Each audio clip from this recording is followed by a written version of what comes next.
I want to preach to you today on the subject of fear. And I don't want to just stay at a surface level. I want to preach a message about facing your fear, about how to feel fear in your life, your heart, your mind, and what to do about that. Each week we're taking a confession. Last week, God says, I am. Because until you know who you are, you'll never know what to do. God says, I am. And I hope that you've been realigning some of the things that you say to yourself about yourself this week. That was the goal. And basing it on who God is, not just how you feel or what you see when you look in the mirror, but what God has said about you as his dearly loved child. That was last week. And this week our confession is God says he will.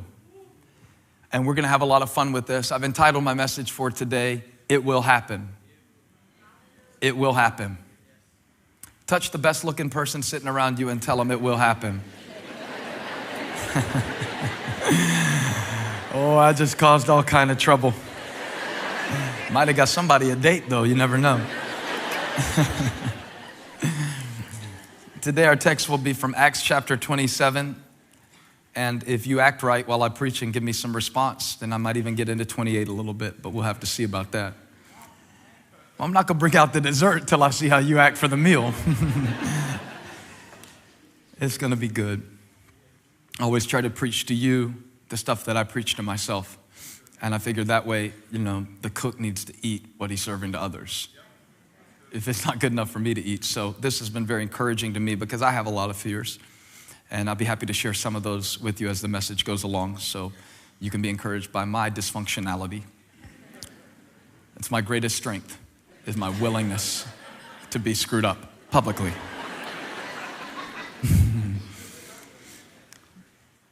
In this passage, the Apostle Paul is in trouble.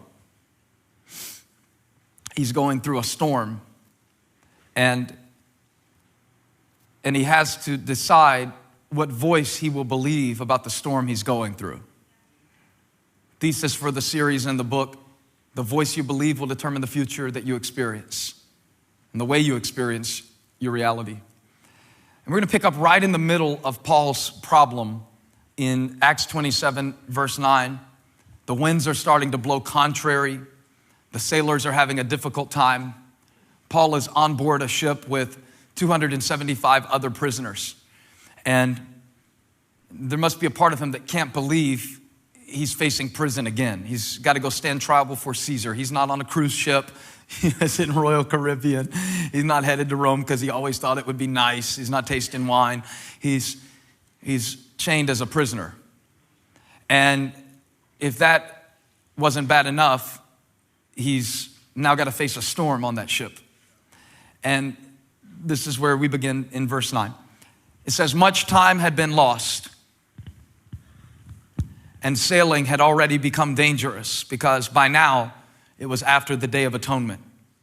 So Paul warned them, the other men on the ship, men, I can see that our voyage is going to be disastrous and bring great loss to ship and cargo, and to our own lives also.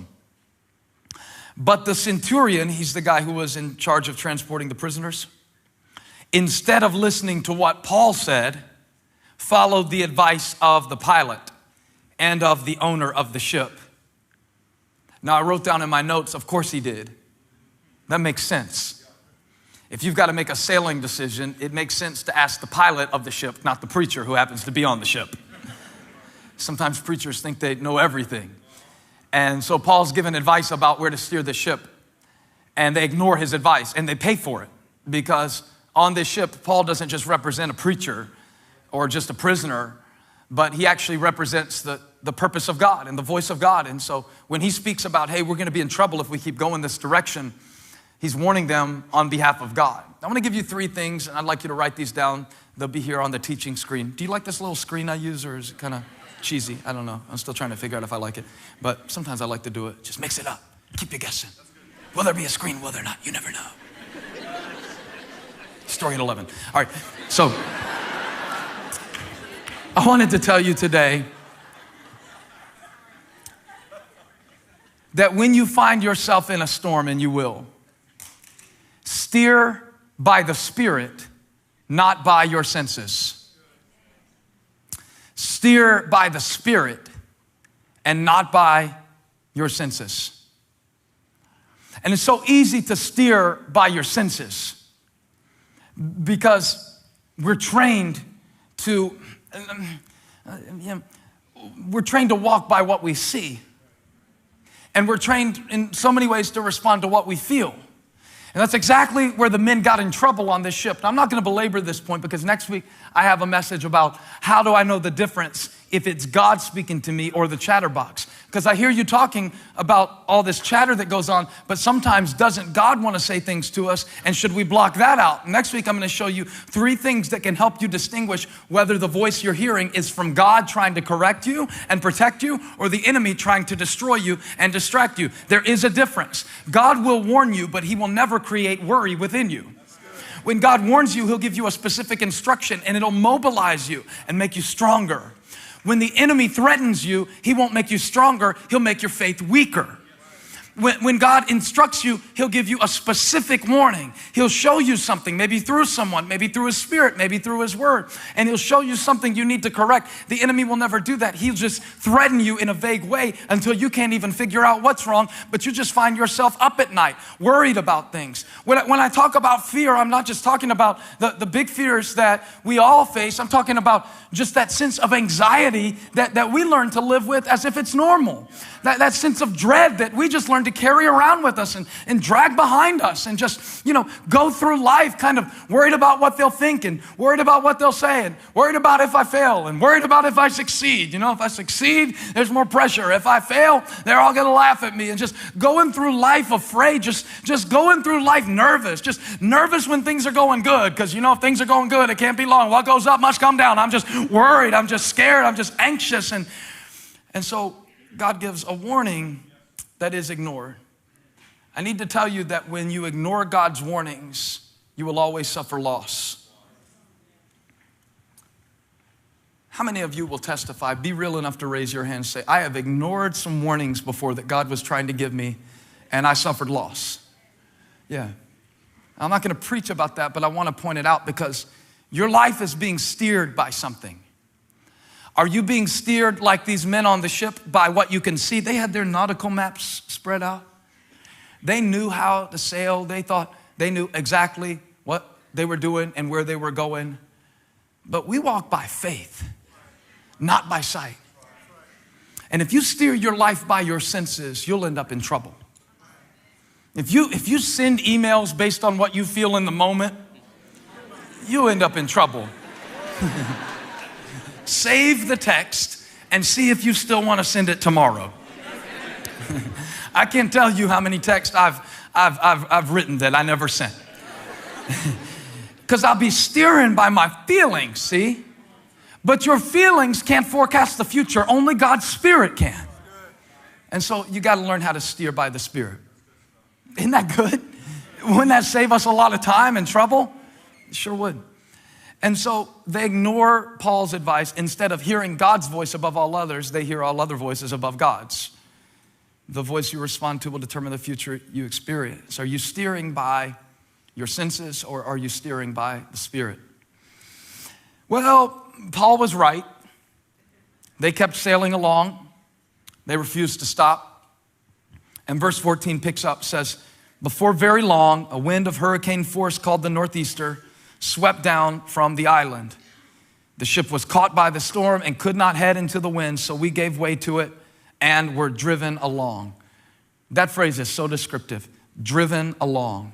That's how a lot of us live our lives, driven along. When a thought of panic comes, we just go with it. When a thought of worry comes, we just go with it. When a fear of rejection comes, we just clam up and we just go with it. The scripture says that God has not given us a spirit of fear, but power, love, and a sound mind. We'll talk about that verse at the very end of the sermon, time permitting. But for right now, I wanted to speak to somebody who's being driven along by the winds and the waves of your life, by the feelings and emotions of fear, by the thoughts of anxiety that are keeping you up at night. have you so nervous? You're playing out scenarios over and over again in your mind, just driven along. You can't even function correctly. You can't even give yourself fully to the people who are all around you who love you because you're so worried about losing them that you can't even interact with them. You're driven along by a spirit of fear. You're driven along through life. You don't really have an anchor in anything, just driven along and just always watching out for what's going to happen next. There's a fine line between precaution and paranoia, and some of us are crossing it. We've just been driven along because the winds are contrary. And so it says they were driven along by the winds and the waves. Verse 16. As we passed to the lee of a small island called Crah, we were hardly able to make the lifeboat secure.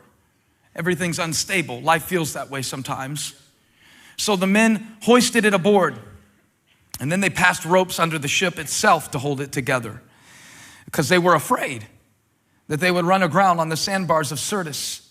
They lowered the sea anchor and let the ship be driven along. They just let it be driven along. Just now is at the point where there's nothing we can do. It's just gone. It's just, the situation is beyond our control. So verse 18, we took such a violent battering from the storm that the next day they began to throw the cargo overboard. Now they're wasting supplies and wasting money, all in an effort to lighten the ship so they can somehow save it. Verse 19, on the third day, they threw the ship's tackle overboard with their own hands.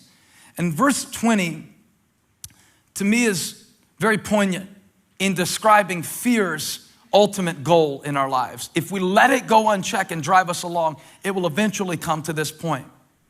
Luke, who is recording the book of Acts, says, when neither sun nor stars appeared for many days and the storm continued raging, when the storm continued raging. So when the trouble first started, we were okay. We were doing what we could do. We were anxious, but we were still active. But now it's gotten so bad, we can't see any signs. We can't see any stars. We don't know what to guide by. It's gotten really dark. And when it got to that point, it says, that we finally gave up all hope of being saved. We gave up all hope. Now we've gone from despair to depression. They say that the clinical definition of depression, if you study people who are truly depressed, is that they have given up hope that they will ever feel any different than they do right now. Given up hope that life will ever be any different than it is right now. Luke says, that's how bad it was. We couldn't see anything. What we were guiding by got lost, and so our hope was gone. We gave up all hope. And I'm speaking to somebody today, God knows who you are, who has become hopeless. Hopeless.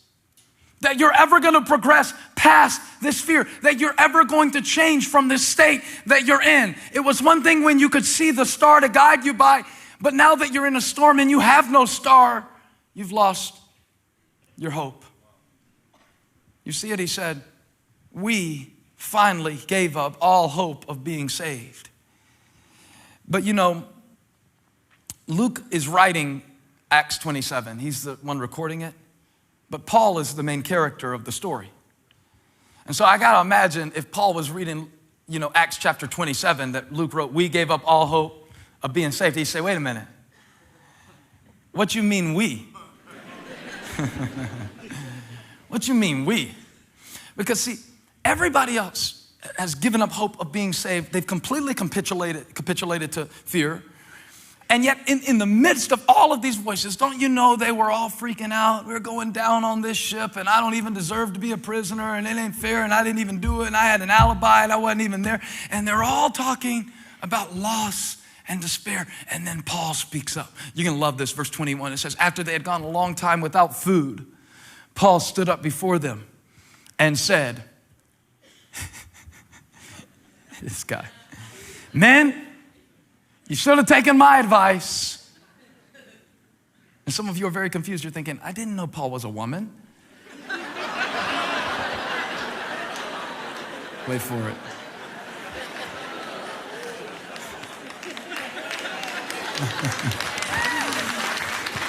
No, I'm just teasing. I'm just teasing. Holly said she was going to get that verse printed She said, that's my new life verse. Men, you should have taken my advice. Wouldn't that make a great Mother's Day sermon? Men, you should have. Okay, I'm gonna move on from that. I felt some hostility. 50% of my love just left the room. Let's see if I can get back. Men, you should have taken my advice. I told you so. You should have taken my advice not to sail from Crete. Then you would have spared yourself this damage and loss. But now, I love those two words. I wanted to point out the context of the conflict in this passage, because it's one thing to believe that God will get you out of a storm if he put you in the storm. But don't a lot of our fears come from believing that we got ourselves into this mess and now we can't depend on God to get us out? Like, if God lets me be thrown in the lion's den, okay, God's gonna shut the mouths of the lion. I read that he could do it. If God sends me into a storm and I was just obeying him, but what about if it was my fault? And that's where real fear kicks in. It's one thing to believe that God will do it. He will deliver you. He will save you if you know he's the one who brought you here. But what about if I lost my job because I was lazy? You don't have to tell anybody else. You can stick to your story about how the boss didn't like you. But what if you know deep down in your heart that you could have done more to keep your job? And so now you're unemployed and you know that you're at least part of the cause for why you lost your job. Now will God do it? What about if your relationship is on the ropes because you weren't as loving and tender as you could have been? What about if you were a little neglectful? See, it's not just the predicaments that God gets me into that I'm worried will he get me out. There's some stuff I get my own self into sometimes, and then I get afraid, well, I guess since I got myself into this, I got to get myself out. So you'd be surprised how much of our fear is based in regret. That something that I did or didn't do is now catching up with me. And so now I'm out here on my own. But Paul says in verse 22, put it back on the screen. He said, but now, if I had time, I'd take the rest of today and talk about living in now. How Hebrews says, now faith is the substance of things hoped for and the evidence of things not seen. So when you can't see the stars, come on somebody, and when you've lost all hope, God says, but now. Yeah, there are some things you could have done differently. Yeah, there's some contributions that you made to this conflict, but now, somebody shout now. Come on, shout it in the top of the room, say now. Can't change what I didn't do. Can't change what I should have done. Can't complete what I left unfinished. Some things are just the way they are, but now. He said, but now. Well, put the verse back up. I don't remember what he says next. I urge you. Oh, here it is. This is good. To keep up your courage. That's part of my second point. I want to tell you number two. There's only three. We're making excellent time. Fix your focus and keep up your courage. Fix your focus and keep up your courage. Touch somebody next to you as soon as you're done writing down that point and say, keep it up. Keep it up. Keep it up. Come on, if you're still writing, elbow them and tell them, keep it up. Right there in the ribs. Keep it up. Fix your focus. Now, Paul goes on to say, keep up your courage because, let's look at the verse, not one of you will be lost. Only the ship will be destroyed. There's good news and there's bad news about this boat. Ain't looking too good for the boat. But keep up your courage because we're going to make it. God told me so. Keep going. Next verse. Last night, an angel of the God to whom I belong, I know who I am and I know whose I am, and whom I serve, stood beside me. I'm glad he doesn't just go before me or behind me, but he stands right by me in the midst of trouble. He's a multi-directional. omnidirectional God. He's a 360 God. He doesn't change positions like, I better get back. He just got you. He said he stood beside me. I'm getting happy preaching this to myself. Sometimes I don't even need you here to preach. I'm just preaching to me. He said, don't be afraid, Paul. This is what the angel told him. He said, don't be afraid, Paul. You must stand trial before Caesar. And God has graciously given you the lives of all who sail with you. In other words, I'm not focused on the storm I see right now. I'm focused on the future that God has promised me. So he says, don't be afraid, Paul. 25. So keep up your courage, men. Keep up your courage. For I have faith in God, here's my title, that it will happen. Ooh, it will happen. Just as he told me. Nevertheless, we must run aground on some island.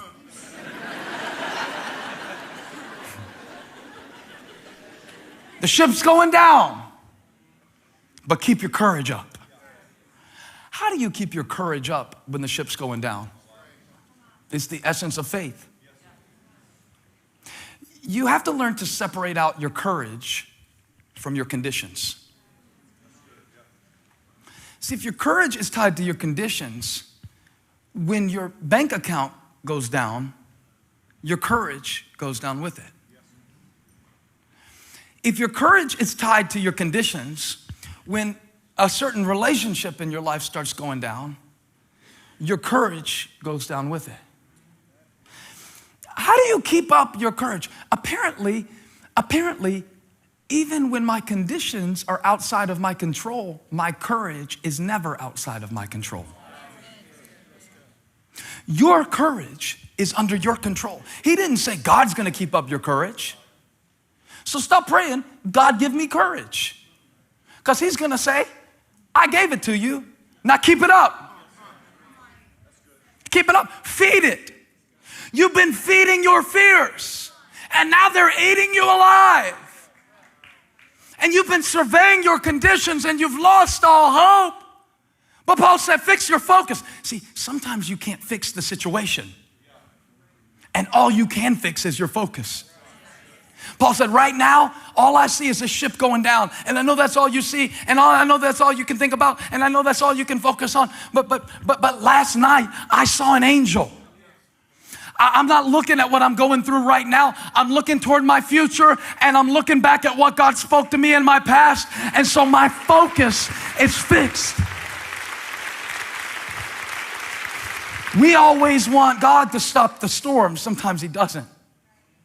Sometimes what he wants to teach you to do is to fix your focus in the middle of the storm. Is this not what we see with Peter? Jesus, if it's you, tell me to come. Come. Peter starts walking. The wind starts blowing. As long as Peter looked at Jesus, Peter was fine. When he looked at the wind and the waves, what's that? Focus. When he started thinking about how rough it is out here, let me ask you a question. Was Peter any more able to walk on water if it hadn't been raining than if it was? If the winds hadn't been strong? Is he any more able to walk on water if the conditions had been clear? It's not about the conditions. It's about your courage. You can walk through stuff and live through stuff and be brave through stuff. I've met people who were dying and knew they had 3 days to live, who were bolder than most of us who are gonna live for 70 more. Why? They weren't focused on the fear. I'm gonna teach you a trick. Your fear is powered by your focus. If you take the focus away from the fear and put your focus on your faith, faith is also powered by focus. So you don't need God to stop the storm for you to get your courage up. You don't need God to fix the ship for your courage to come up.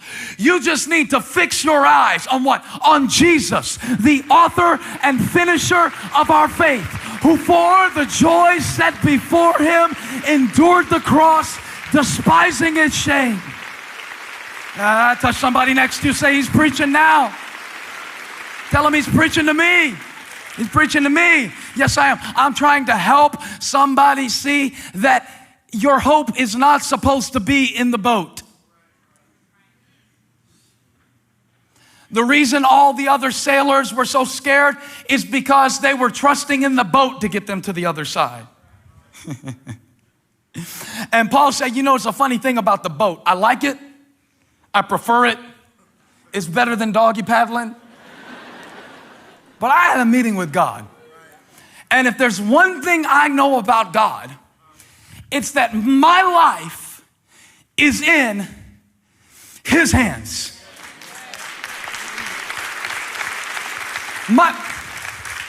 Oh my God, I just thought of that old Kirk Franklin song. Oh man, it was the first song. I remember the first time I heard this song. This song made me fall in love with gospel music. I'm gonna sing just a little bit to you, but I don't know if I can remember all of it, but it said, you don't have to worry, and don't you be afraid. Joy comes in the morning. Troubles, they don't last always. For there's a friend named Jesus. You put me in a higher key. Who will wipe your tears away. I'll take it up. And if your heart is broken, just lift your hands and say, oh, I know that I can make it. I know that I can stand no matter what may come my way. My life is in your hands. With Jesus I can take it. With him I know I can stand no matter what may come my way. My life is in your hands. I'm gonna sing the third verse too. So when your tests and trials, they seem to get you down, and all your friends and loved ones, they are nowhere to be found. Remember there's a friend named Jesus who will wipe your tears away. And if your heart is broken, I dare you to do it right now. Just lift your hands and say, oh, I know that I can make it. I know that I can stand no matter what may come my way. My life is in your hands. With Jesus I can take it. With him I know I can stand no matter what may come my way. My life is in your hands.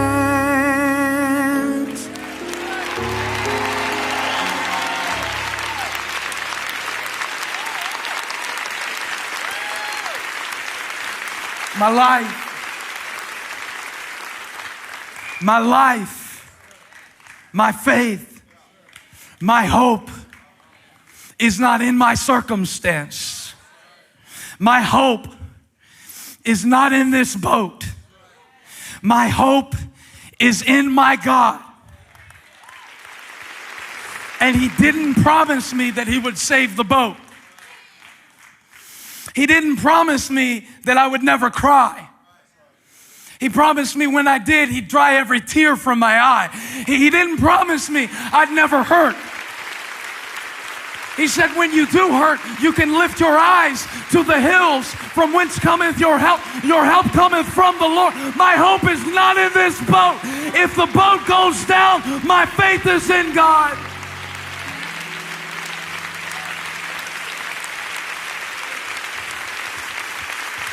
See, the boat might break.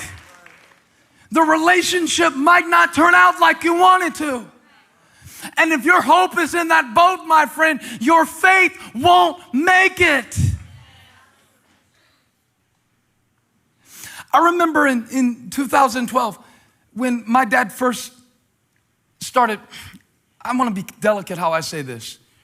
I believe that my dad, when he was diagnosed with ALS, I believe he lost his mind from a combination of the pain of the disease, some of the medications that he was on, and just the fear of the whole process. The disease itself wasn't affecting his mind, but I believe that something happened to him for a period of about 10 months. The most difficult challenge our family's ever been through.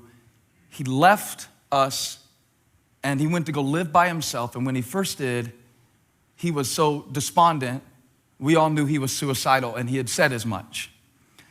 And when he left, and there was nothing I could do to get him to stay, and there was nothing I could do to bring him back. And sometimes you've just done all that you can do. You've thrown all the cargo off the ship. You've thrown all the tackle off the ship. You've thrown all the stuff off, and that beating keeps coming. And I was contemplating the fact my dad could very well kill himself, and what was a good relationship with him will end with him being by himself, and there's nothing any of us can do about it. And one night in particular, the fear became so strong in my own heart that would happen, and I wrote about this in the book, but I didn't name the situation, and now I'm telling you the situation behind the story.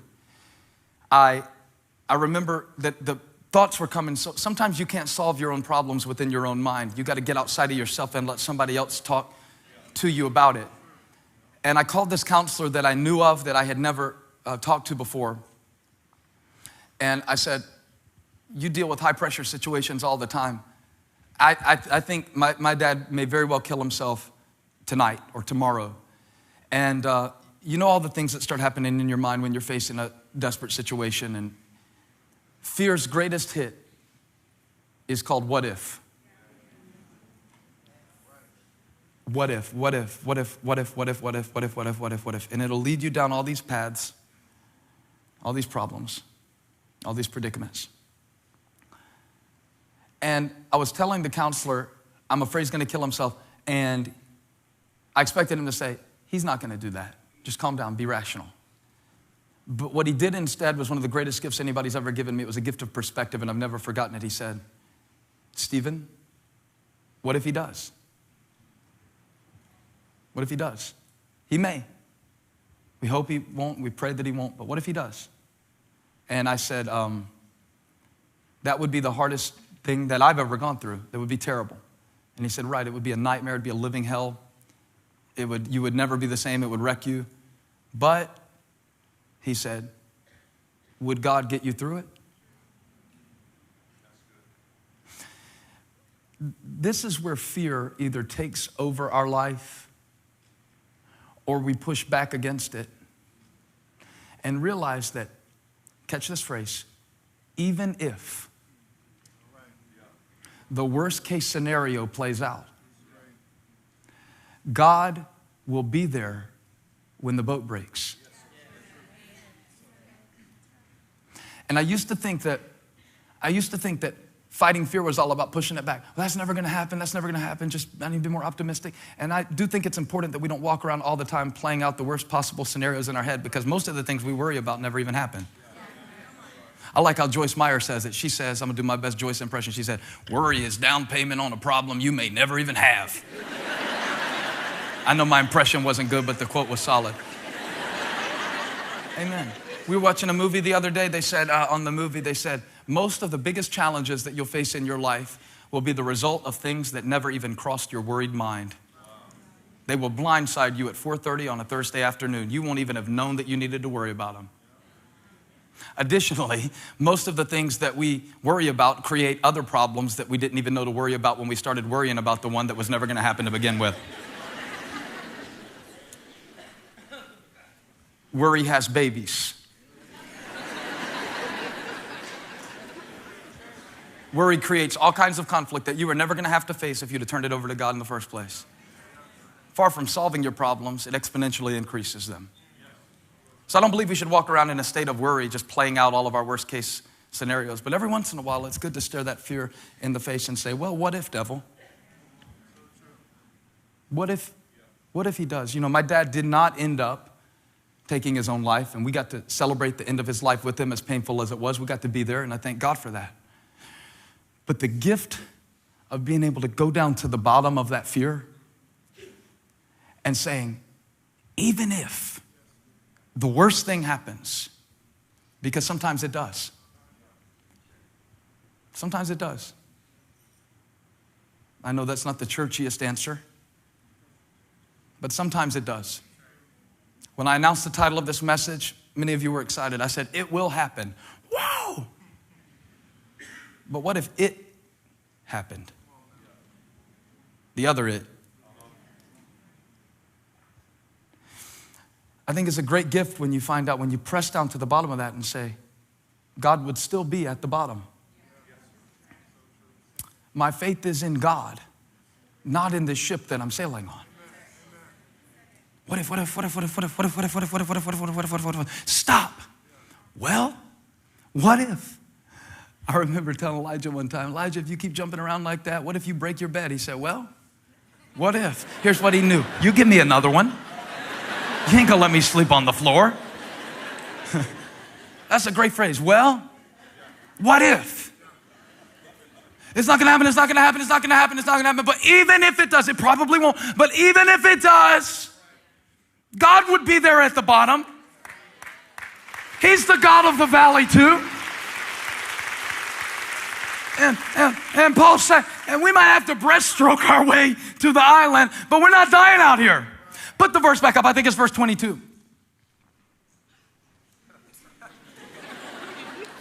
The last line of that verse after the semicolon, he says, only the ship will be destroyed. Now, is that encouraging or discouraging? Depends on which part of the sentence you focus on.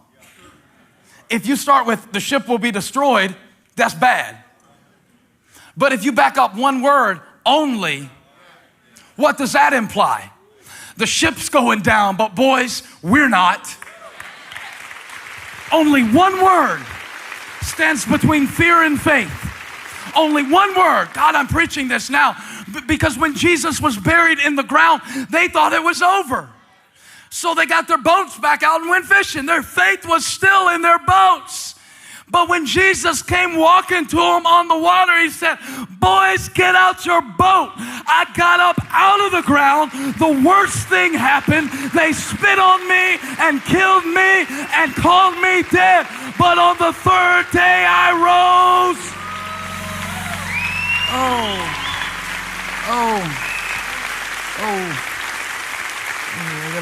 I gotta finish.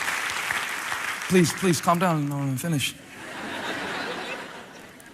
So the ship's going down, but I'm not. I might lose this relationship, but here's what happened to me. There's been a fair amount of negativity concerning our church in public spheres in recent days.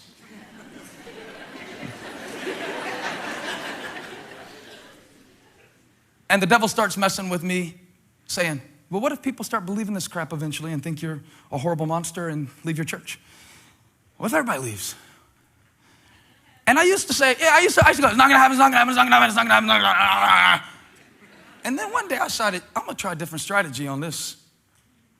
Well, what if they do leave? It's like God said, would you still love me? Would you still serve me? Are you still that same boy that would stand up and preach in front of 5 people when you were 16 years old and spend 20 hours preparing the message while your friends were at a keg party? Would you still serve me? And it didn't take me long. I said, of course I would, God. I'll preach to somebody, somewhere. I'll keep preaching. I'm the same dude. So set me free. Now, God's so cool because the church has actually grown by several thousand people in the last couple of months. Yeah, God's really cool. But I had to come to a point where I said, I'm not counting on this boat to get me to the other side. My hope is not in the boat. I love this church. But my faith is not in this church. My faith is in the God who said, upon this rock, I will build my church. I'm not counting on the boat to get me to the other side. I'm counting on the one who made the wind and the waves. I'm counting on the one who made the tree that made the boat. I'm counting on him. Yeah. One time they wanted to kill Paul, Don. They wanted to kill him. And so he had this, it's so funny. He said, I'm a little bit torn. I'm a little bit conflicted. He said, part of me wants to live so I can tell more people about Christ. But there's this other part of me, I wouldn't mind seeing Jesus because I know it's going to be great. And so if I stay here, I'll just hang out with y'all and keep preaching. If I die, what are you going to do with a guy like this? The shipwreck don't scare a guy like this. He don't need the boat. Even if I drown, I don't really die. Even if I drown, I don't really die. You catching it? He came that I might have eternal life. Even if this ship goes down, my faith will stand. Fix your focus and keep up your courage. It says in verse 41, it happened just like Paul predicted. The ship struck a sandbar and ran aground. The bow stuck fast and would not move, and the stern was broken to pieces by the pounding of the surf. And so the pounding keeps coming, but now Paul's not focused on the pounding, he's focused on his purpose. He's not focused on the pounding, he's focused on God's promise. And it says in verse 42, I felt sorry for Paul when I read this. The soldiers planned to kill the prisoners, Paul was one of them, to prevent any of them from swimming away and escaping. Thanks a lot for saving our lives by being on this ship and praying to God, Paul. Now we're going to kill you. But how many of you know that when the enemy has a plan to take you out, God has a plan to keep you in? Look at verse 42. It says, verse 43, the centurion wanted to spare Paul's life and kept them. Do you know how many things God has already kept from happening in your life? Do you know how many times he stepped in and intervened that you don't know about? Do you know how many times you would have been in a car wreck if you didn't have to go back to the house and pick up that one thing that you forgot and you didn't even see what would have happened at the stoplight when the guy who had been drinking? You're telling me you can't trust God now? He kept them. He kept them from carrying out their plan.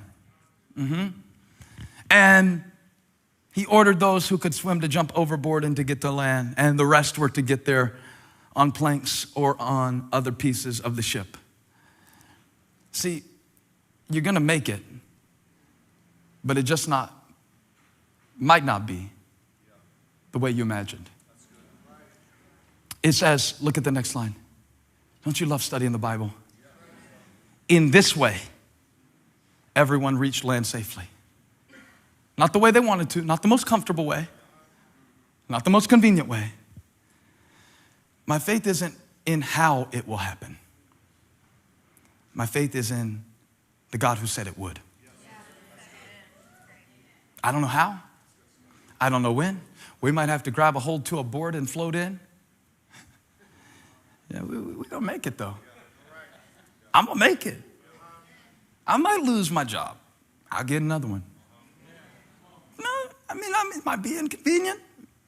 I might have to finish my degree later. I might not be able to finish it right now. I'll make it. And so our faith is all wrapped up in the way we want it to happen. And anytime it doesn't happen the way we planned it, looks like I'm not gonna be able to retire now when I thought I would. Looks like I'm never gonna get married now. I'm 17, I still don't have a man. And it looks like I'm never gonna have. You know, dramatic people. But they got to the shore, and you can make it if your faith isn't in the boat. You can make it if your faith is in the right place. Now I'm concluding. If you want this little chapter 28 thing, make some noise real quick. I got one more thing to show you. You chose wisely because this is good. See, Paul makes it through the shipwreck, makes it through the storm, survives the assassination attempt, and then chapter 28, verse 1, you're expecting like a victory party because it's the last chapter in the book of Acts. And so the islanders are all gonna, open up some Corona party on the beach like you see on the commercials. You know what I'm saying? Like find your beach, and it's prisoners, man. It's not like a Christian meeting. It's not a Christian cruise ship, okay? So they're gonna party a little bit, but that's not what happens. Look, once, verse 1, chapter 28, once safely on shore, we found out that the island was called Malta, and the islanders showed us unusual kindness, because when you get to the place where you're going that you didn't expect that you would ever end up, God will often have people there to do things for you that you couldn't have seen before you got there. So don't worry about who leaves you on the way, because God will always have somebody waiting in your future to help you accomplish what he's given you to do. They showed us unusual kindness, and they built a fire. They built a fire and welcomed us all because it was raining and cold. So now we got a fire going, everything's good. And so we're roasting marshmallows, singing Kumbaya. Look, verse 3, Paul gathered a pile of brushwood, and as he put it on the fire, a viper, driven out by the heat, fastened itself on his hand. Everybody say, poor Paul. This guy, the hits keep coming. He's already on trial. He's already a prisoner. He's been through a shipwreck.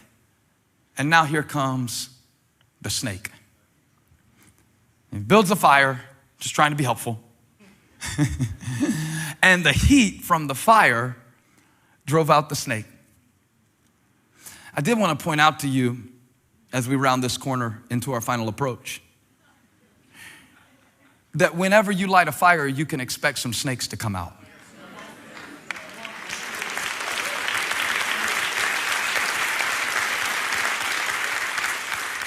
So when your passion for God increases, and you start burning bright for the things of God, and you start trying to serve God, and you start trying to commit to God, don't be surprised when it brings out the snakes. Because the same fire that warmed them is the same fire that drove out the snake that wanted to kill him. So the fire brings out the snakes. And it says in verse 4, when the islanders saw the snake hanging from his hand, they said to each other, man, this man must be a murderer. For though he escaped from the sea, the goddess justice has not allowed him to live. I don't notice anybody in the passage trying to help Paul get the snake off his hand. They're having a committee meeting about why the snake. I think he's getting bit by a snake because he did something wrong. They're pontificating about his problem. Worst thing in the world. And remember how I told you Luke was the one writing the book of Acts? You know, Luke was a medical doctor. And so I'm interested to see how he describes the snake bite. Look at verse 5. It's very succinct. It says, but Paul shook the snake off into the fire and suffered no ill effects. If I had time, and if I thought you could handle it, I would preach about shake the snake. If I thought you could handle it. Okay, just real quick then. Let's talk, before we finish, let's talk about shake the snake and feed the fire. Shake the snake. You got to learn how to shake the snake and feed the fire. See, Paul doesn't get bit by the snake and scream. He doesn't get bit by the snake and stand there in a state of shock.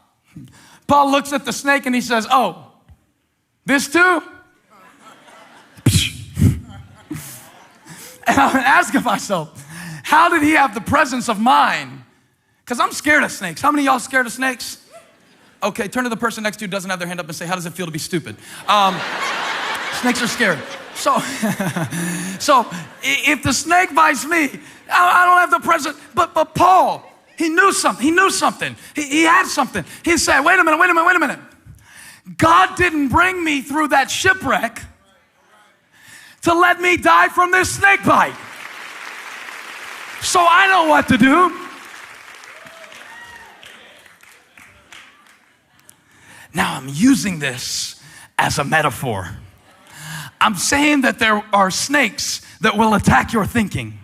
There are snakes that will attack your faith. Notice that God didn't let Paul step on the snake's head. That's how we want it. Show me the fear and I'll crush it. God says, nope, gotta let it bite you. Because I gotta prove to everybody around you that I can let the fear bite you and even try to attach itself to you. But you know what to do when the snake starts biting. I want to teach you to shake that snake, shake that word, shake that trouble, shake that problem, shake that bad report, shake that test result, shake 3 people around you, say, shake that snake. Shake it. One more thing. I can't leave this alone. It said not only did he shake the snake, but he shook it back in the same fire that made it come out to begin with. Now I'm thinking about 2 Timothy 1, verses 6 and 7. Paul was preaching to Timothy when Timothy was under fire, and Timothy was facing some real hardship. And he said, Timothy, I want to remind you now, here it is, to fan into flames the spiritual gift God gave you when I laid my hands on you. For God has not given us a spirit of fear, shake it off, or timidity, shake it off. What are they going to think about me? Shake it off. What if it doesn't work out?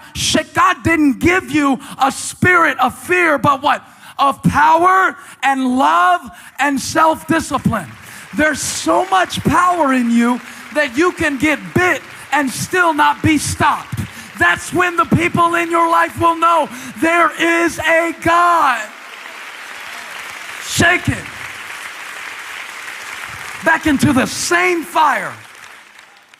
Man, when they started talking this week on the news about our baptisms, oh, I got hot. Yes, sir. I got hot. They were saying that we manipulate our baptisms, that we have people planted in the audience who pretend to go be baptized. For the record, we have never planted anybody in our church to pretend to be baptized. I am too scared of God to do something like that. Please.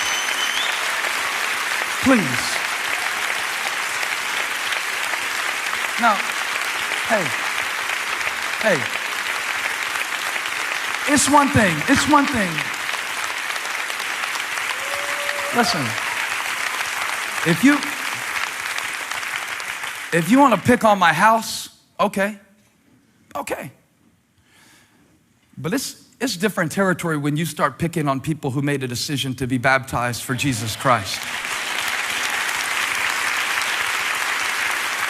And to take the fact that we have volunteers who get up and lead the way so people know where to go, and to act as if they were pretending to be baptized, and to negate the sincere faith decision of precious people who had one of the most meaningful experiences of their life, that's just sick.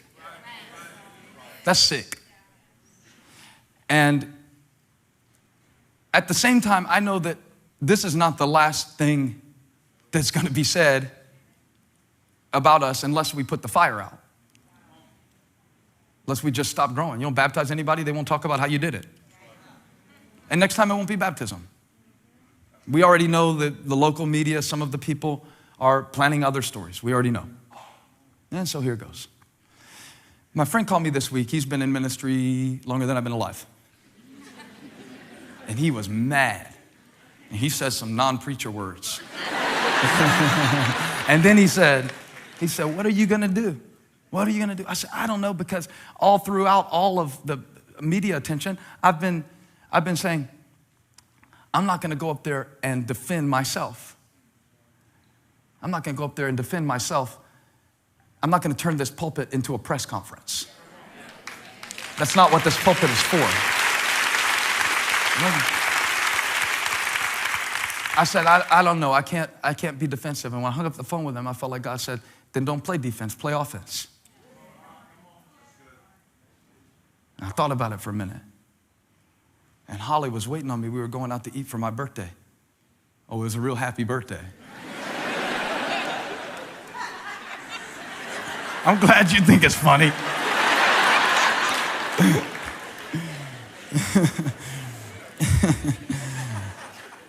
And God said, shake it back off into the same fire. Feed the fire. So tonight we're going to have a special baptism service at Elevation Church.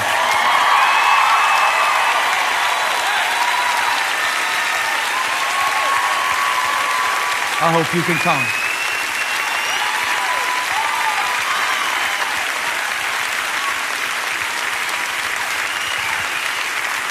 Yep. And absolutely. At Blakeney and Matthews and even at Lake Norman. Why only those 3 campuses? Because that's the only 3 buildings that we own. Doing everywhere we can. We're going to hijack the normal Sunday night, and I'm going to preach on baptism for 30 minutes, maybe 35. A few worship songs, then if you've never been baptized, to publicly confess your faith in Jesus Christ, profess your faith in Jesus Christ, or maybe you were baptized, but it wasn't your decision, it was as a child. Maybe you're a new follower of Christ. If you want to come be baptized tonight, we're going to baptize people in the same fire, the same power. You understand what I'm saying?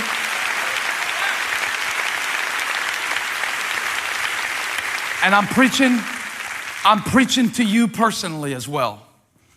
I'm telling you that anytime you start pursuing God with a passion, don't be surprised when something slithers up to bite you. But if the shipwreck didn't kill you, if God brought you this far, the same God who got you to this point, if you'll just shake that thing off and don't let it stop you, it might bite you, but don't let it stop you. It might try to hurt you, but just don't let it stop you. Just shake it off.